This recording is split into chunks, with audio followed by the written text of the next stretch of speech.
Fala, meus amigos, hoje é o dia do cacau no nosso canal. Pessoal que está acompanhando a gente aí, a gente está falando bastante sobre culturas diversificadas. E geralmente eu estou tentando mostrar isso dentro do nosso sítio aqui. A gente já teve muitas coisas, muitos produtos aqui saindo do sítio. E o cacau a gente está introduzindo há poucos meses, mas já está aqui bem bonito, bem vistosos, né? As folhagens novas aparecendo. E aí quem gosta do cacau sabe que tem todo um respeito por ele, porque a economia do Brasil, basicamente por um período, foi bem em cima do que era, né, o cacau, do que é o cacau hoje ainda. É uma cultura que está tendo hoje uma rentabilidade muito grande comparando com as outras que a gente tem na região. Mas quem sou eu para falar? Então, naquela sequência de palestras que vocês vêm acompanhando, o Oswaldino, que é um cara super renomado da cultura do cacau, ele vai falar um pouco para vocês. O Oswaldino trabalha nos municípios hoje que tem o maior renome dentro do Brasil, né? Que é Linhares, um dos municípios que tem maior renome. E o Oswaldino vai trabalhar um panorama mostrando para vocês um pouco mais sobre a cultura do cacau. Quem puder curtir, compartilhar esses vídeos, eu ficaria muito feliz e muito grato. E já agradeço a todo mundo que vem participando com a gente desses momentos, dessas palestras. Vamos escutar o Oswaldino? Bom dia, gente, tudo bem? É uma satisfação muito grande estar representando o INCAPE aqui junto com os colegas, os demais colegas que estiveram aqui hoje já palestrando para vocês. Meu nome é Oswaldino Neto, eu sou técnico agrícola, extensionista do INCAPE há 15 anos já. E é muito legal, Paulinho, a gente vê que, mesmo com toda a experiência que a gente tem e tal, de vivência, de inúmeras palestras, enfim, seminários que a gente já participou, já palestrou, às vezes a gente precisa de um Lucas para dar uma mão a gente. O Lucas é filho do Paulinho, para quem não conhece, né? Está acompanhando o pai nos trabalhos aí de pesquisa e desenvolvimento que o INCAPE tem feito. O Lucas é bolsista do INCAPE e quebrou um galhão da gente aí, porque a palestra eu trouxe em PDF, achando que poderia desconfigurar. Falei, vou levar em PDF, é mais fácil de apresentar. E na verdade ela não ia projetar se não fosse em PowerPoint, e ele já corrigiu isso pra gente. Ficou top de linha. Obrigado, Lucas. Depois o almoço, o Paulinho paga. Mas aqui, como eu disse, é uma satisfação estar aqui em Mantenópolis. É um município que eu visito pouco, Frei.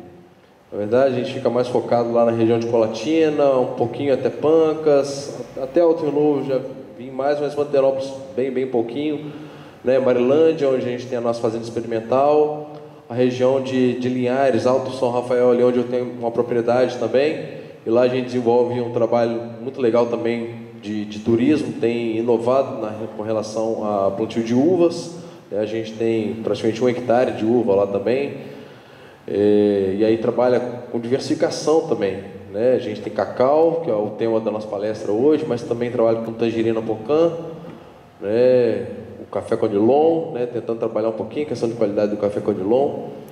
E é esse recado, na verdade, que a gente quer passar. Acho que a casa, né, dos municípios, juntamente com a Assembleia Legislativa, o FREI, né, enfim, os atores que estão trabalhando isso hoje aqui, essa questão dessas palestras, circuito de palestras, né? E muito legal o nome do projeto em si, né? Que é Arranjos Produtivos e Semeando Desenvolvimento, né? Enfim, com sustentabilidade, de que, como eu disse no início, a gente não faz nada sozinho. Às vezes a gente acha que o nosso potencial, as coisas que a gente vai conseguir alavancar com a força do braço, a gente vai chegar lá na frente, talvez a gente precise de um vizinho, de um amigo, de alguém que tem uma expertise maior que a gente, de um Lucas, né? Enfim, e como a gente comentou aqui desde o início, a gente não faz nada sozinho. Acho que está falhando um pouquinho esse microfone, eu vou trocar, vou pegar o com fio, só que aí eu vou ficar limitado, igual o Paulinho, né, Paulinho? Na corda. Só. Então, o nosso tema é... Pode passar, Lucas, por favor? Cacau, na verdade, do plantio à colheita, Assim, o nosso tempo é curto, 40 minutos de apresentação, e na verdade essa apresentação inicial aqui é para a gente dar uma despertada, né, no público, né, em vocês produtores, com relação a essa cultura, que é uma cultura formidável, a meu ver. Então a gente vai passar assim, talvez bem rápido, não vou dar uma explanação geral como eu gostaria, mas a gente vai poder discutir mais à tarde, quando a gente for discutir a cadeia como um todo e os arranjos como vão se dar daqui para frente. Mas eu queria dizer o seguinte: cacau é uma cultura que ela tem um alto poder de remuneração.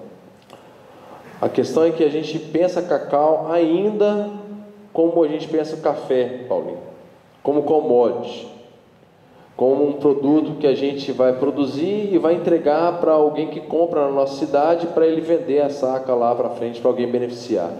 E se a gente pensar um pouquinho além disso, um pouquinho a mais que isso, né, pensar em beneficiar, em atrair o turista para sua propriedade, né, transformar esse produto em outros derivados, trabalhar essa questão dos derivados dele, a gente consegue agregar muito valor nessa cultura e ela te dá uma rentabilidade muito boa. Pode ir passando, Lucas. Aí, falando de escolha diária, né, o cacau ele é uma cultura, pode ir passando, é uma cultura que ela tolera bem questão dos inúmeros solos que a gente tem no estado, e aí a questão de importância de a gente fazer essa avaliação de local, de tipo de solo, coleta de análise de solo. Pode ir passando, Lucas, para a gente identificar. Hoje a gente tem, né, tecnologias de coleta de solo, né, com sonda na parafusadeira, né, com broca, para facilitar a coleta de solo, mas aí o Incaper, né, o Pacheco está aqui para poder orientá-los com relação a essa questão de coleta de solo. Falar só um instantinho, Lucas, falar de solo, né, importância de coleta de solo.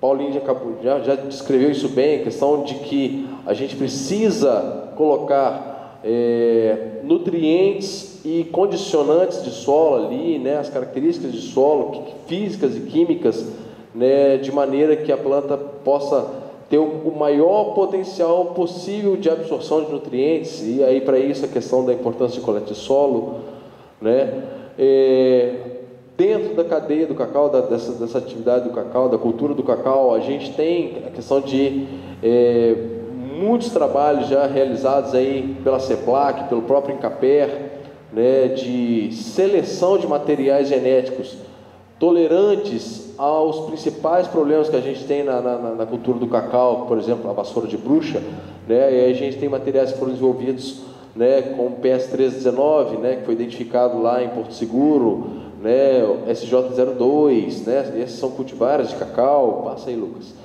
PH16, o próprio CPEC 2002, né, o CCN51, passa aí, Lucas, CCN51, enfim, a gente tem, né, o Incaper tem esse material, juntamente com a CEPLAC, de indicações para o estado do Espírito Santo, de materiais intercompatíveis, ou seja, materiais que fazem cruzamento entre variedades distintas, e materiais autocompatíveis, aquelas plantas que você pode plantar um talhão só dela que ela vai produzir. Então o cacau tem essa diferenciação também. Agora, qual o melhor material para plantar talvez na minha localidade lá? Aí a gente tem que fazer uma avaliação, e aí os técnicos do Incaper, juntamente com os técnicos do sindicato, das prefeituras, estão aí para poder auxiliá-los nisso, com relação a exposição solar, se é sol da manhã ou se é somente sol da tarde, ou se a minha área é uma área, né, que alaga ou fica um certo tempo do ano, né, alagada ali, ou se é muito seca, eu vou ter que fazer talvez um aporte de irrigação, enfim. E aí essa avaliação de qual variedade, qual material que eu vou colocar para plantar, com relação às características que eu já tenho na propriedade, ela tem que ser muito individual. Não adianta eu chegar aqui e falar, não, plante somente pH 16, porque é uma variedade top que vai dar lá no final, quando você for processar, ou vender, ou, né, produzir um chocolate, por exemplo, dá um chocolate muito bom. Talvez ela não vai se adaptar, você não vai se adaptar àquele tipo aquela variedade, aquele cultivar, para poder produzir e extrair daquele material todo o potencial dele. Então, isso é melhor você plantar um CCM51, que é um material mais rústico, né? É mais fácil de lidar, de conduzir na poda para poder se formar aquela árvore, aquela planta para ela produzir. Então, assim, essa questão de definição de cultivares, eu trouxe ali vários, né? Mas ela tem que ser muito pessoal e muito individual, propriedade a propriedade, ok? Passa aí, Lucas. Da mesma forma, espaçamento, né? Hoje a gente tem materiais que a gente consegue adensar mais. Por exemplo, PN34 é uma planta de porte baixo, pequeno, que você consegue trabalhar num espaçamento de 2 por 1,5. Enquanto tem plantas de porte alto, por exemplo, 651, que você vai ter que trabalhar ela talvez 3x3, 4x3, 4 em fileira dupla, né? 3x2, por 4, enfim. Aí depende muito do porte da planta e da finalidade que você tem trabalhado com ela. Com relação a espaçamento e formação, passa mais um, Lucas. A gente tem trabalhado... Não, volta uma só.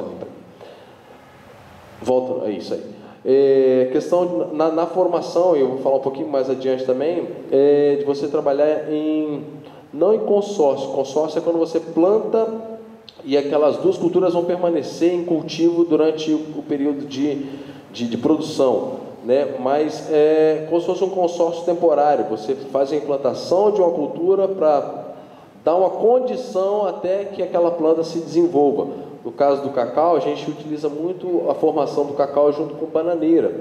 Então, você faz um plantio de bananas, né, de qualquer variedade que você acha, né, em definição com o técnico. Você fez lá a sua escolha, prata, ouro, terra, né, a terrinha ou a maranhão, que seja, enfim. E você faz o plantio do cacau nas entrelinhas ou mesmo dentro da própria linha da banana, até que o cacau se estabeleça, forme, e aí depois você elimina aquele cultivo de bananas e vai ficar somente o cultivo de cacau. Da mesma forma, pode passar, Lucas? Uma outra questão muito importante é a definição se eu vou fazer um plantio sequeiro ou um plantio irrigado, né? E aí o plantio irrigado, hoje a gente tem tecnologia para poder parar de uma vez por todas com as nossas práticas de molhação. A gente não tem esse recurso de uma forma ilimitada que a gente possa se dar ao luxo de usar de uma forma tão indiscriminada, Paulinho. A gente precisa acessar mais informações e ter mais tecnologia, e a tecnologia está aí, a informação está aí para a gente melhorar ou assim otimizar a questão do nosso uso de água. E aí a gente tem tecnologia, a gente tem irrigâmetros, né? Enfim, tem automação hoje que a gente faz de várias formas e que a gente precisa usar dessas tecnologias para melhorar a questão do uso e otimizar, Frei, a questão do branquelo que sobra no nosso bolso no final da história, que é o que importa, né? No caso de cultivo, não só a questão cultural, que a gente tem também, a questão de satisfação do que a gente produz, mas importa também o que sobra no bolso, certo? Passa lá, Lucas. Bom, aí quando plantar, né, Douglas falou uma condição muito importante aqui, de que todo plantio ele tem que ser planejado. Infelizmente, nós como produtores, e eu já tive essa prática também, e trabalho isso todo dia em mim e nos meus colaboradores lá na propriedade e com os produtores que a gente atende, a gente é muito imediatista. Eu quero fazer um plantio de café, eu preparo a área, arranco lá, suco, aí depois eu vou lá no Tiaguinho, no plantio, Tiaguinho, eu vou fazer um plantio de café, semana que vem eu preciso de muda. Não, eu não tenho muda para te entregar, porque eu preciso de um planejamento para produzir suas mudas.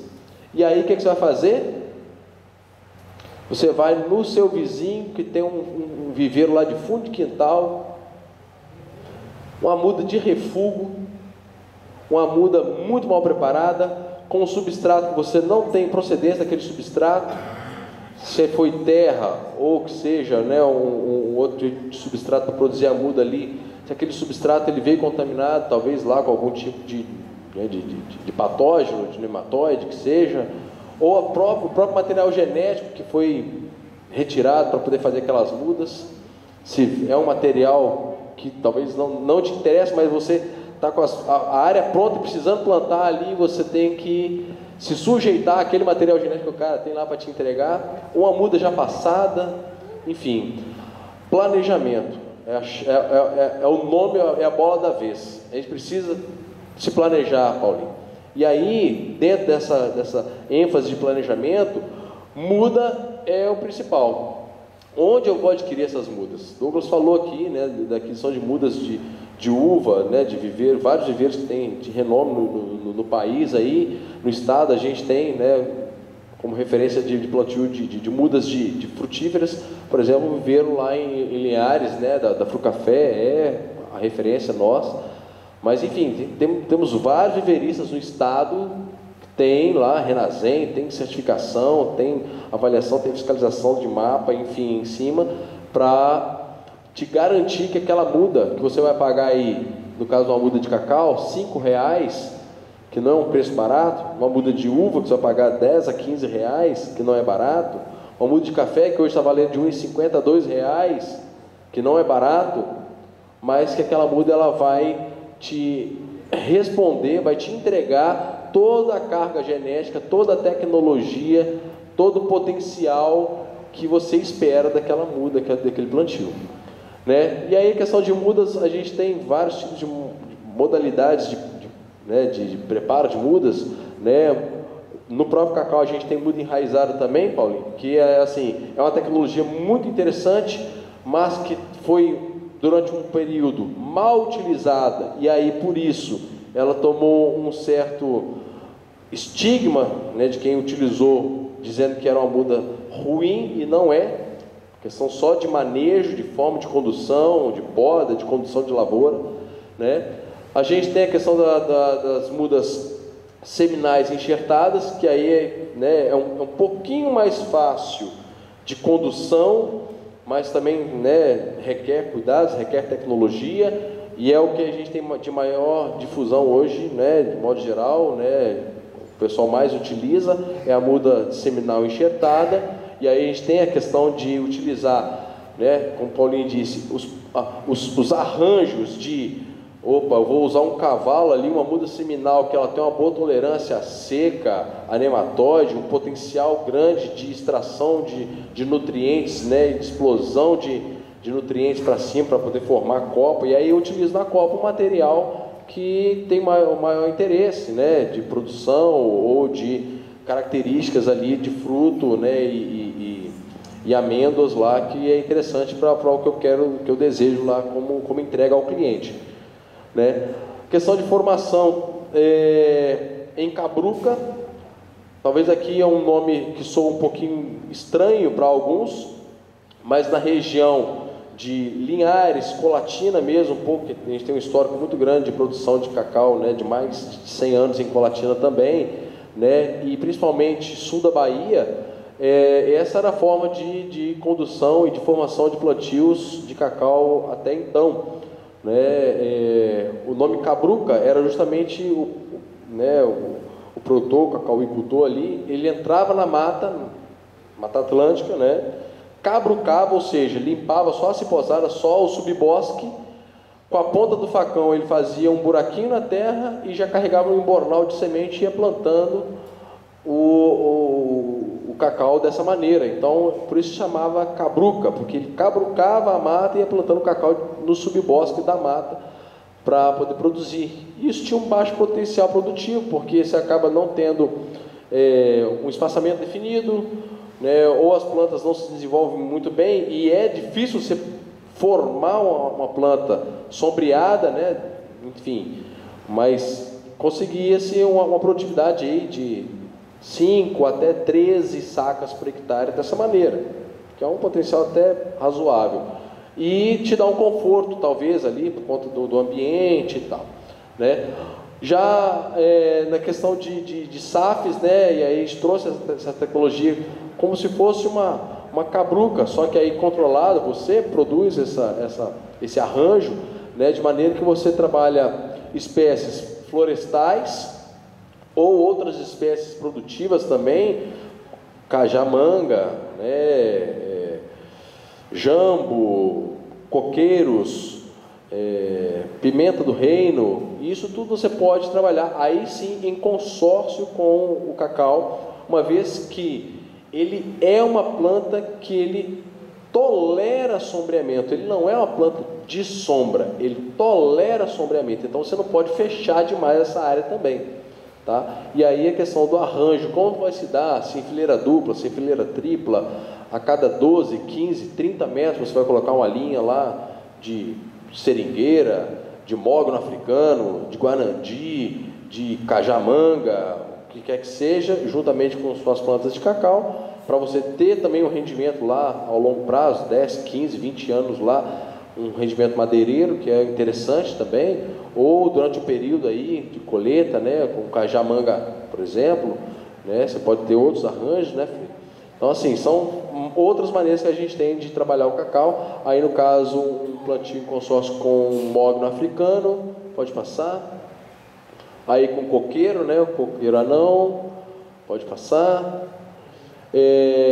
Aí, a questão de condução de podas. Essa poda aí, e essa condução aí está um pouquinho adensada, e aí é um problema, porque a gente tem, se você não souber escolher o material genético que você vai plantar e você adensar, adensamento é a solução para tudo? Não, não é a solução para tudo.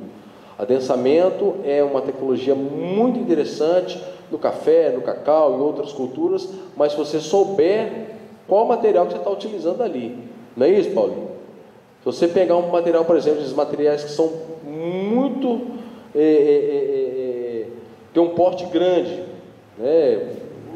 Os robustos, por exemplo, os materiais de rondônia, no caso de café aí, e super adensado, que a pouco está tendo problema com aquilo. Da mesma forma o cacau, se você pegar um material que tem um porte grande, um 651, por exemplo, e adensar ele demais, você vai ter problema. Principalmente porque o cacau, a condução de lavoura, a condução de planta em si, é praticamente antagônica à condução do café. Café, você tem ciclos de produção. A cada 3 ou 4 anos, você praticamente elimina toda a parte aérea daquela planta para renovar. O cacau já não. O cacau você forma uma planta e toda aquela estrutura de galhos, de robustez daquela árvore, daquela planta, ela permanece durante toda a vida da planta. O que você tem que preservar ali são os galhos. Você não pode ficar podando ou cortando ou deixando que o galho quebre, enfim, né? Então a questão de condução, de formação daquela lavoura é totalmente específica para aquela cultura. Pode passar aí, Lucas. Aí também a questão de condução, né? A foto ficou muito apagada aí, mas é uma lavoura bem conduzida, assim, está no 3x3, é um CCN, pode passar. A questão de podas, né? Como eu disse, a expertise que o INCAPER tem, que o Senar tem, que os técnicos do sindicato, das prefeituras têm, para orientá-los na questão de poda, né? A gente tem feito aí vários dias de campo, né? Demonstrações de método, e a gente tem potencial e capacidade de fazer isso aí junto com vocês. Aí já uma lavoura que está sendo bem conduzida, ela está no 3x3 aí, é um material, um PS319, que tem um potencial legal para a produção de chocolate, pode passar. Questão de manejo de pragas e doenças, que a gente tem preconizado é você trabalhar um manejo integrado, não somente pensar, opa, aqui eu estou tendo um problema com isso, vai na loja, que aí normalmente não é um profissional que está lá, às vezes é só uma pessoa, um vendedor que precisa bater a meta dele de venda, enfim, não estou discriminando a pessoa pela questão da venda em si, mas da questão da irresponsabilidade de te ofertar ou te vender um produto sem critério, sem avaliar, sem conhecer a sua condição lá a fundo. E aí, a importância, mais uma vez, de você ter um acompanhamento técnico para, juntamente com você, adotar aquele procedimento ali de manejo integrado. Uma vez que você tem plantas bem nutridas, manejo de mato, talvez na entrelinha ali, de plantas, né, que não são concorrentes, mas são plantas, né, que estão ali espontâneas dentro da área, né, um subbosque, manejo de irrigação, tudo isso te auxilia na questão de manejo e controle de ou pragas ou doenças dentro da sua lavoura. Então isso é muito importante. Falar da monilíase, eu falei um pouquinho da vassoura de bruxo bem rapidamente, que é a doença de maior importância na atualidade para a cacauicultura, né? Uma doença que praticamente dizimou os plantios, né, de cacau no sul da Bahia, atingiu muito severamente o estado do Espírito Santo também, né? Hoje a gente já tem materiais que foram selecionados que toleram, lembra aquela palavrinha que o Paulinho falou lá atrás, que toleram, não é que resiste não, que é imune, mas que toleram, convivem bem com a vassoura de bruxa.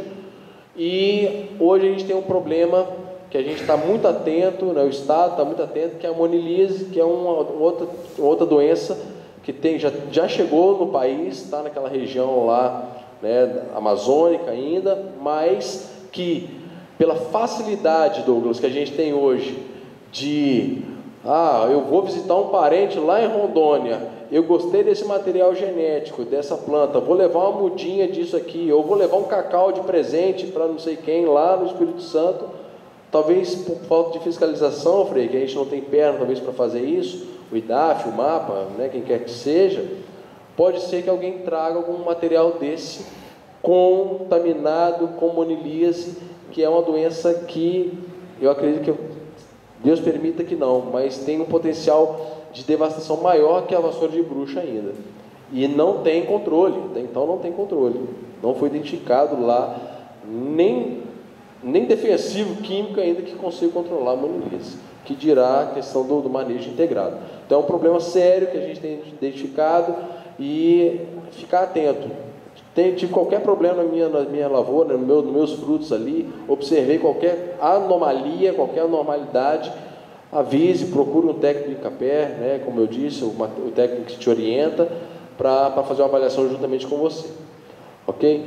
Colheita e pós-colheita, bom, aí é questão de você identificar o ponto correto de colheita daquele material que você tem trabalhado, né, colher no ponto ideal de colheita, levar e quebrar os frutos, né, no tempo correto, ter na sua propriedade lá a casa de fermentação, que seja em costos de madeira, né, de forma muito controlada. Ali a gente foi uma visita que a gente fez em Ilhéus, na Bahia, que a gente observou duas formas bem distintas de tipo de fermentação. Uma fermentação que a gente chama ali em coxo de madeira, que seria o mais tradicional, apesar que ele é bem tecnificado essa propriedade, é uma propriedade que produz mais de 6 mil sacas de cacau, e ali você vê que o controle de temperatura é feito com termômetro, com lâmpada, para poder fazer, né, aquecer ainda mais aquela massa de cacau. Já do lado direito ali, é uma outra propriedade, uma outra realidade de tipo de fermentação, uma fermentação totalmente anaeróbia, né, que também gera um produto que é interessante para o mercado. Ele está entregando aquele produto no mercado e é interessante também, reduz um pouquinho a mão de obra, mas é feito em bombonas plásticas, nada assim que... são processos distintos que entregam produtos distintos na questão sensorial lá na frente, mas que tem mercado para os dois e produzem produtos de altíssima qualidade. Questão de... logo após a fermentação, de secagem, né? Antigamente, né, o pessoal tinha aquelas barcaças, a gente lembra nas novelas, nas imagens que a gente vê, né? Na Bahia a gente vê muito isso ainda, Colatina a gente tem, Linhares a gente tem muito, né, aquelas barcaças antigas, mas hoje a estufa é uma realidade muito mais próxima da gente, o terreirinho suspenso com a estufa, tanto para secagem de café, de pimenta, de cacau, enfim. Né? É uma tecnologia barata e que atende muito bem a essa demanda da questão de secagem. Tá? Aí questão de informação, gente. Muito importante, Frei, vocês terem puxado essa questão desse ciclo de palestras, de seminários, para a gente poder tá conversando com os produtores e dizer que informação nunca é demais. Claro que a gente tem que saber o que a gente vai fazer com essa informação. E aí eu sempre digo o seguinte, que toda decisão que a gente vai tomar, qualquer coisa que a gente vai decidir na nossa vida, tem que ser precedido de informação. Eu não posso tomar qualquer decisão de forma precipitada ou de uma forma irresponsável, mas eu preciso de bastante informação para poder tomar aquela decisão. E no caso da cacauicultura, a gente tem bastante informação. A CEPLAC, o INCAPER, né, a própria Nestlé, né, hoje a gente tem aplicativos da Nestlé, né, você consegue lá interagir com o aplicativo e ter bastante informação sobre a cultura do cacau, né, que a gente consegue, vou dizer, esmiuçar ou destrinchar a cultura como um todo. Eu tenho certeza que muitos daqueles produtores centenários da Bahia, ou ali em Ilhéus, em Linhares ou em Colatina, às vezes você chega com algum tipo de informação que às vezes o cara ainda não ouviu, ou ouviu e passou um pouquinho despercebido, e em algum momento ele vai atentar mais para aquilo e vai dar ouvidos. Então, assim, informação é primordial. Beleza, pessoal? Assim, falar do cacau, a gente poderia ficar aqui um dia inteiro, mas como o nosso tempo é bem curto e a ideia inicial é a gente despertar vocês para isso, para essa cultura, para essa atividade também, tenho certeza que muitos de vocês talvez já plantam cacau, ou alguns que não plantam vão despertar para essa cultura também, uma vez que é uma cultura que ela entrega, como eu disse, não somente como produto final lá de consumo, não somente o chocolate, né, mas a polpa de cacau para suco, a geleia para você fazer, né, através do mel de cacau ali, uma geleia de cacau, né, enfim, tem N tipo de produtos aí que a gente pode produzir a partir dessa fruta, desse cultivo, que te dá um resultado muito interessante em termos de remuneração lá na frente, ok? Mas isso a gente discute à tarde com quem tiver um pouco mais de interesse, ok? Um abraço.